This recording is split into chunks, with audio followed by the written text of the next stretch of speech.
December 8, 1941. Inside the Prime Minister's residence in Tokyo, Hideki Tojo dictates a confidential memorandum. Just hours earlier, coded radio signals confirmed that the Imperial Japanese Navy had devastated the American Pacific Fleet at Pearl Harbor. In his private notes, the Prime Minister records a feeling of profound relief and absolute confidence. To Tojo, the preemptive strike was a flawless strategic masterstroke that had effectively paralyzed a naval giant. Yet, buried directly inside this moment of absolute triumph was a fatal mathematical error, a fundamental miscalculation of industrial power that would ultimately reduce the empire to ashes. For decades, the strike on Pearl Harbor has been widely misunderstood as an act of irrational fanaticism, a suicidal lunge by an empire blinded by militaristic zeal. But surviving transcripts from the Imperial Liaison Conferences reveal a strikingly different reality. This was a meticulously calculated,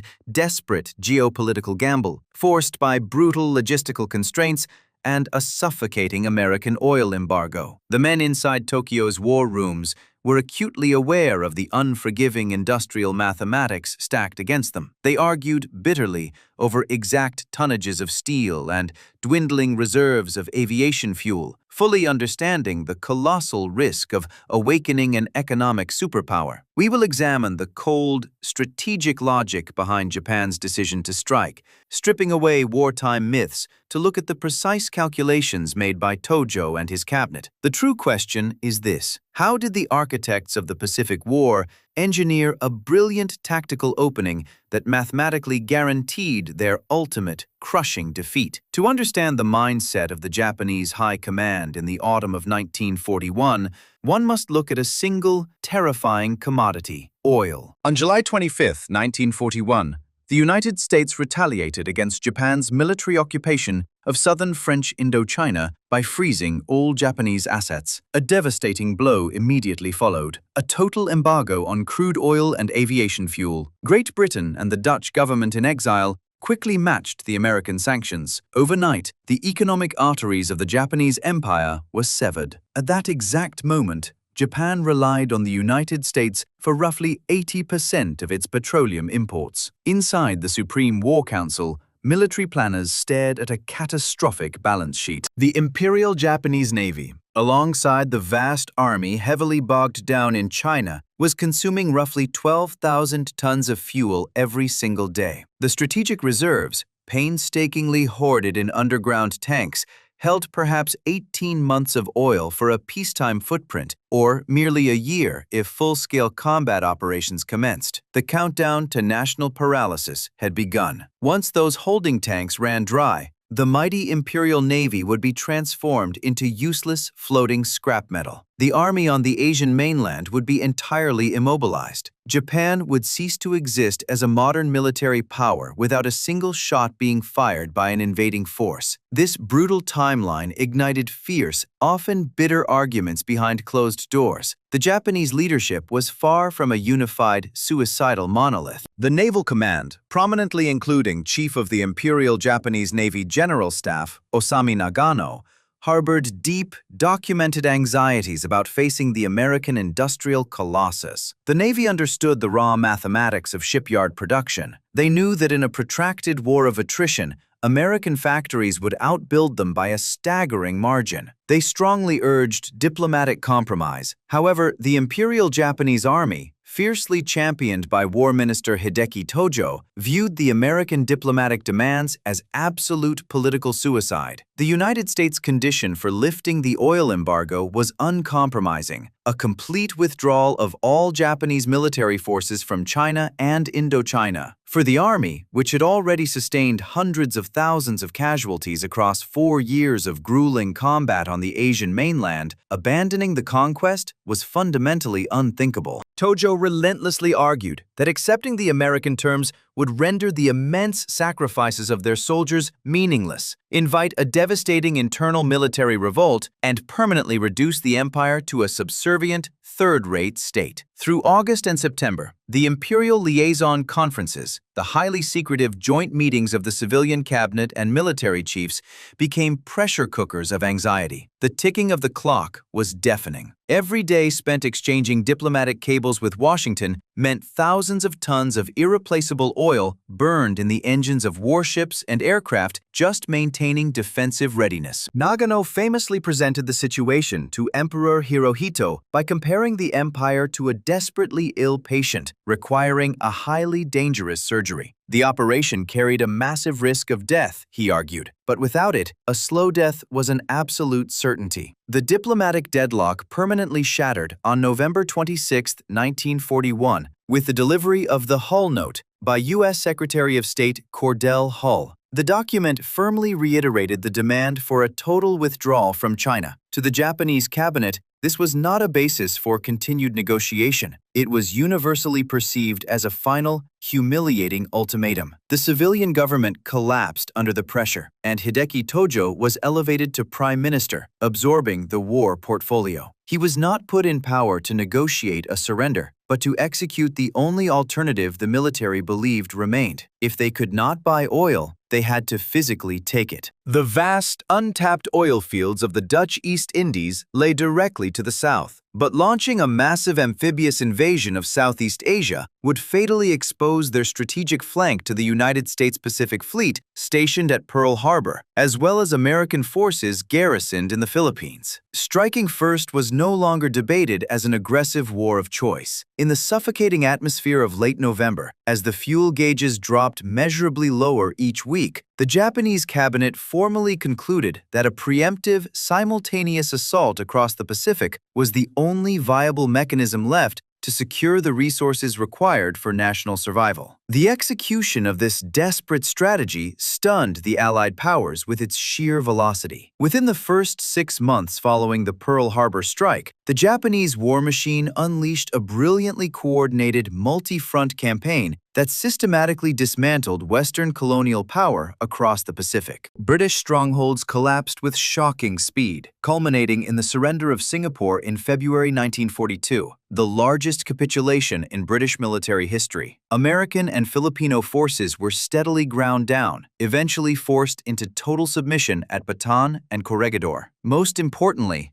the primary objective of the entire war was achieved almost flawlessly. Japanese paratroopers and amphibious assault forces rapidly seized the massive oil refineries and drilling infrastructure of the Dutch East Indies. By capturing the lucrative oil fields of Palembang and Balikpapan, the lifeblood of the empire was secured. By late spring, Hideki Tojo's massive strategic gamble appeared completely mathematically validated. The suffocating American embargo was broken. The Imperial Japanese Navy operated with absolute impunity, and the resource-rich territories required for national survival were firmly under Tokyo's control. But hidden inside this unprecedented string of military triumphs was a severe structural vulnerability. It was the paradox of absolute victory. The Japanese military had succeeded entirely too well, advancing far beyond their initial planning phases in a phenomenon that would later be diagnosed as victory disease. They had carved out a staggering defensive perimeter stretching from the jungles of Burma down through the Dutch East Indies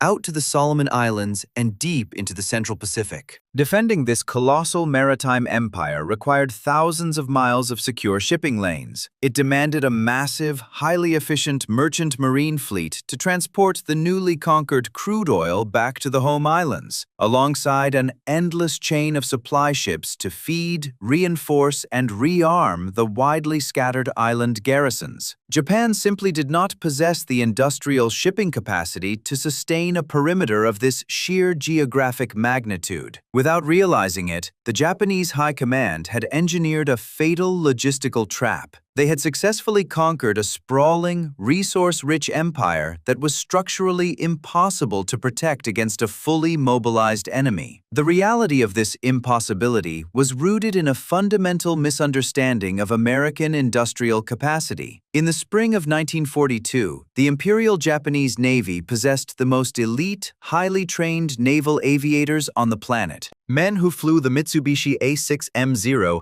had routinely logged upwards of 800 flight hours before ever seeing combat. Their warships were masterpieces of naval engineering, meticulously handcrafted in the shipyards of Kure and Yokosuka by generations of skilled artisans. But this bespoke, highly specialized approach to warfare contained a terminal flaw.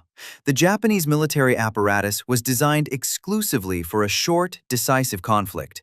It possessed zero elastic capacity to replace catastrophic losses. If a veteran pilot was killed in action, years of intensive training vanished with him. If a heavy cruiser or an aircraft carrier slipped beneath the waves, it required years of strictly rationed steel and specialized labor to replace. Across the Pacific, the United States was awakening to a vastly different philosophy of conflict: mechanized, total war. The raw metrics of this imbalance were staggering. In 1941, the United States produced roughly 75 million tons of steel. The Japanese Empire produced barely 7. That single statistic dictated the future of the Pacific. While Tokyo struggled to allocate scarce resources just to repair damaged vessels, the American industrial machine was entirely retooling its colossal civilian economy for mass slaughter. Automotive plants in Michigan ceased producing passenger cars and began turning out B-24 heavy bombers on continuously moving assembly lines. Henry Kaiser's commercial shipyards introduced radical modular construction techniques. Before the war,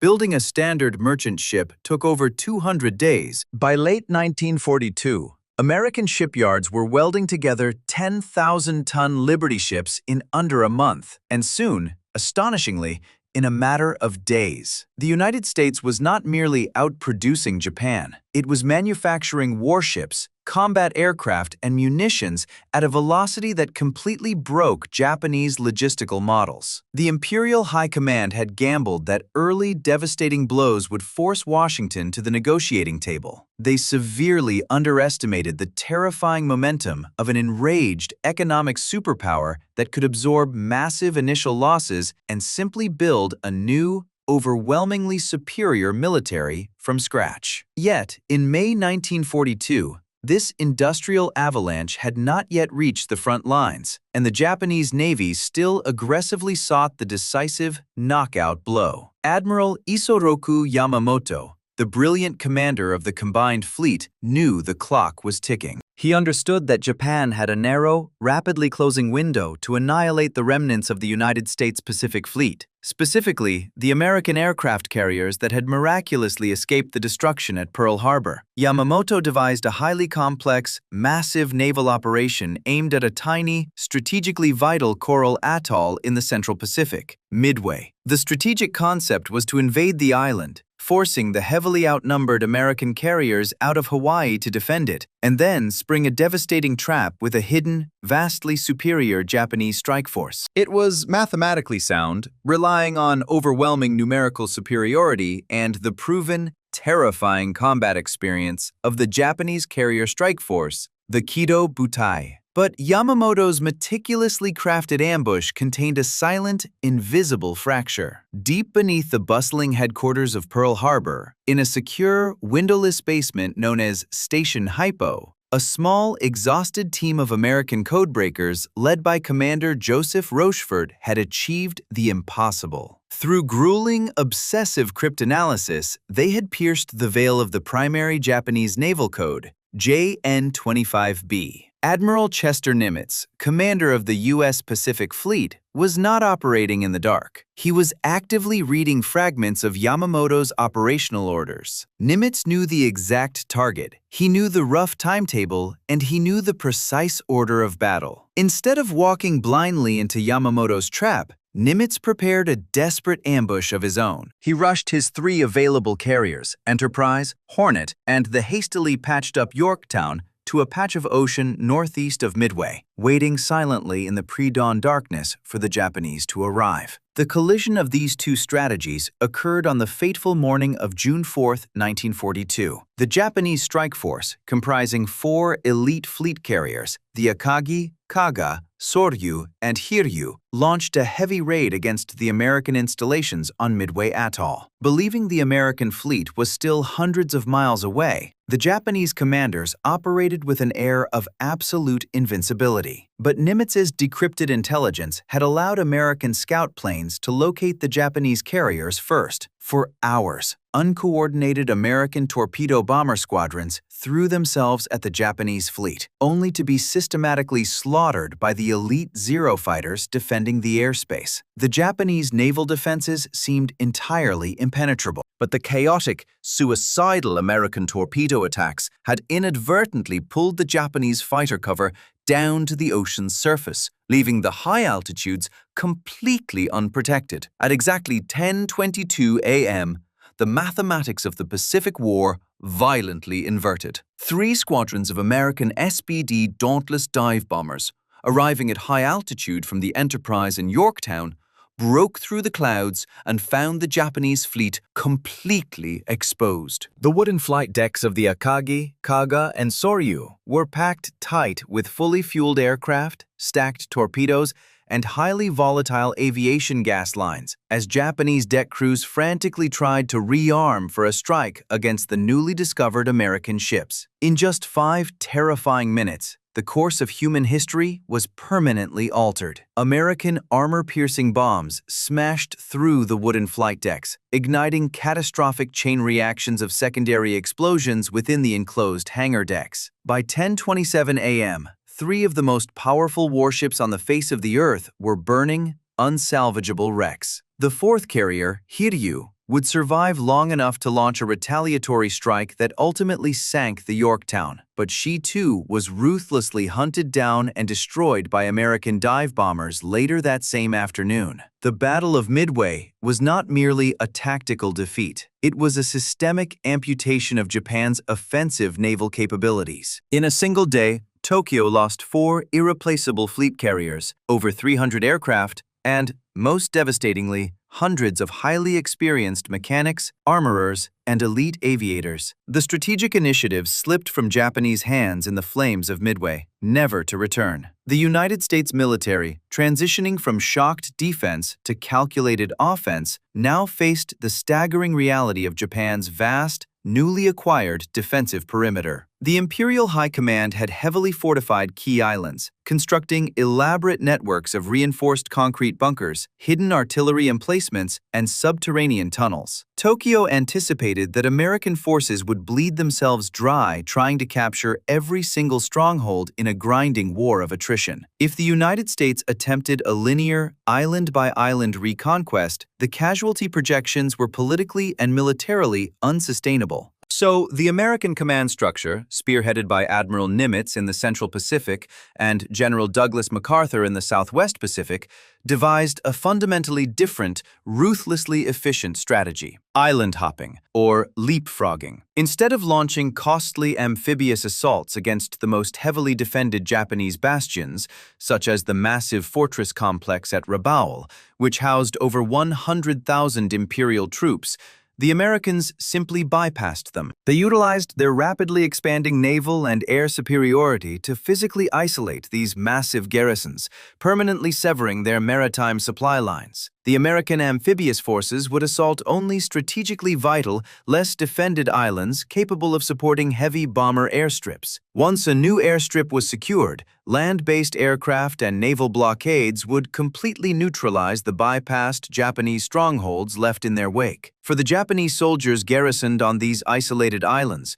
the war transformed into a slow, agonizing nightmare of deprivation. The Imperial Japanese Navy, culturally prioritizing glorious fleet engagements and capital ships, had severely neglected to build an adequate merchant marine or develop effective anti-submarine warfare doctrines. American submarines, operating with increasingly lethal efficiency in a campaign of unrestricted submarine warfare, systematically decimated the Japanese transport fleets. The vital convoys carrying rice, ammunition, replacement parts, and medical supplies to the outer perimeter were relentlessly hunted down and sent to the bottom of the ocean. The sprawling empire began to literally rot from the inside out. Tens of thousands of elite Japanese combat troops, dug into formidable defenses, found themselves entirely irrelevant to the war effort. They were trapped on malarial jungle islands, staring out at empty oceans, watching American armadas sail past them unchallenged toward the home islands. Without resupply, these once formidable garrisons were reduced to scavenging for edible roots, catching rainwater, and suffering immense psychological collapse. Tropical disease, severe malnutrition, and starvation claimed exponentially more Japanese lives in these bypassed outposts than American bullets ever did. The vast, impenetrable defensive perimeter that Tokyo had sacrificed so much to build was rendered strategically useless, dismantled not by frontal infantry assault, but by the cold, logistical strangulation of American sea power. This was the slow, grinding, mathematical inevitability of the American industrial machine at work. Every month, new Essex-class aircraft carriers, Independence-class light carriers, and swarms of newly commissioned submarines slid down American slipways and entered the Pacific theater. The U.S. Navy was not just replacing its early losses, it was exponentially expanding, fielding massive, fast carrier task forces that completely dwarfed the fleet destroyed at Pearl Harbor. The Japanese war machine, starved of the very oil, rubber, and steel it had gone to war to secure, was being methodically, relentlessly pushed back across the ocean it had so briefly conquered. The catastrophic loss of carriers at Midway and the suffocating strangulation of the island-hopping campaign were not simply isolated military misfortunes. They compounded a fundamental, fatal flaw in Hideki Tojo's core political assumption. The entire Pacific strategy had been predicated on the steadfast belief that a decadent, isolationist America would lack the psychological stamina for a protracted, bloody war of attrition over distant, unfamiliar islands. But the relentless, mechanized advance across the Pacific proved the exact opposite. Every bypassed fortress left to starve in the jungle, every merchant ship torpedoed in the dark, and every new American carrier joining the fleet demonstrated a ruthless, calculated will to completely dismantle the Japanese Empire, exposing the brilliant tactical opening of December 1941 as the immediate catalyst for an inescapable strategic collapse. This relentless American advance did not just shatter Japan's physical defensive perimeter. It dismantled the single political assumption that justified the entire war. Hideki Tojo and his cabinet never harbored any delusions of marching the Imperial Army into Washington, D.C. They knew absolute military conquest of the United States was mathematically impossible. Instead, Japan's grand strategy was entirely psychological. It relied on a specific, calculated theory that a decadent, isolationist American democracy lacked the stomach for a grueling, high-casualty war of attrition thousands of miles from home. The master plan was to bleed the United States military on the beaches of heavily fortified Pacific atolls until the American public grew exhausted and demanded a negotiated settlement. Tojo's endgame was never total victory.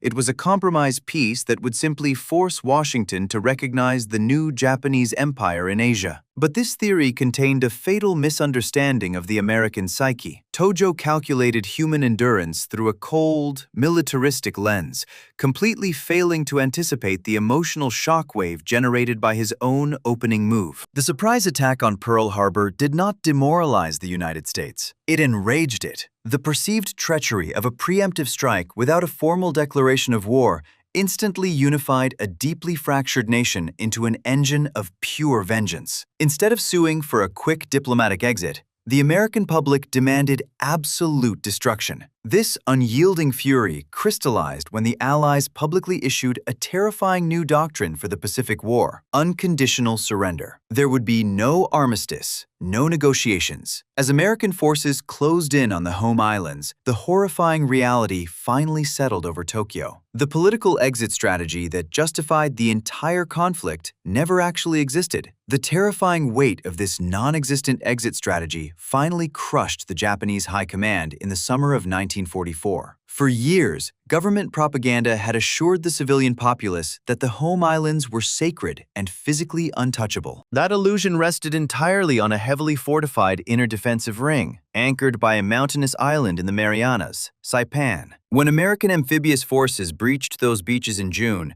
they did not just bypass the island, they subjected it to an overwhelming, methodical assault. By early July, the Saipan garrison had entirely collapsed. But the true catastrophe for Tokyo was not merely the loss of ground. It was what the Americans immediately built upon it. Saipan's sprawling airfields were rapidly expanded by engineering battalions to accommodate a terrifying new piece of aviation technology, the Boeing B-29 Superfortress. For the first time in the conflict, the American industrial machine had placed its heaviest, most advanced bombers exactly within combat range of the Japanese archipelago. The vast oceanic moat that had protected the empire for centuries suddenly shrank to a mere flight path. Inside the highest levels of the Japanese government, the atmosphere turned toxic. The raw, unforgiving mathematics of the war had finally reached the home front. Military planners stared at the terrifying reality that fleets of B-29s would soon systematically dismantle the very factories, shipyards, and fuel refineries that Tojo had originally launched the war to secure. The political backlash was swift, coordinated, and merciless. Senior statesmen, rival generals, and furious naval commanders, many desperate to shift blame for the unfolding disaster, turned aggressively against the Prime Minister. The architect of the Pearl Harbor strike, the man who had confidently promised a calculated, limited conflict, was entirely out of maneuvers. On July 18, 1944, facing the total, undeniable collapse of his grand strategic vision,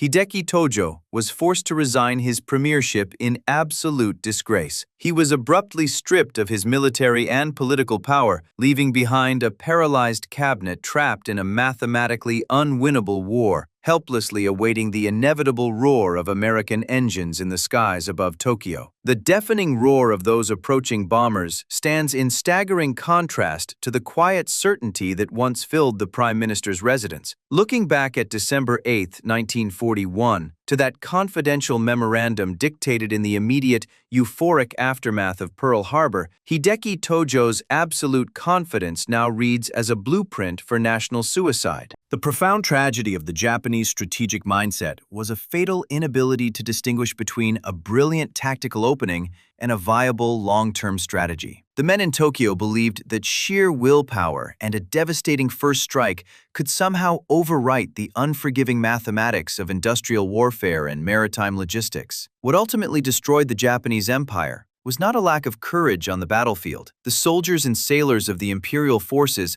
fought with a terrifying, unyielding tenacity that shocked the world. Instead, the empire was systematically dismantled because a deeply divided, desperate leadership committed its geographically isolated nation to a sprawling, oceanic war it could neither physically supply nor politically conclude. They gambled their entire civilization on the flawed assumption that an economic superpower would simply absorb a bloody nose and ask for peace. The ultimate crushing irony of Tojo's meticulously planned December morning was that the sheer, devastating perfection of his tactical victory was exactly what guaranteed his nation's absolute ruin. By breaking the embargo, the Prime Minister had successfully executed the most daring naval operation of the 20th century, instantly securing the vital oil his paralyzed military demanded. Yet he fundamentally misunderstood the terrifying industrial engine he had just awakened. Hideki Tojo won the opening battle exactly as he had planned, but in doing so,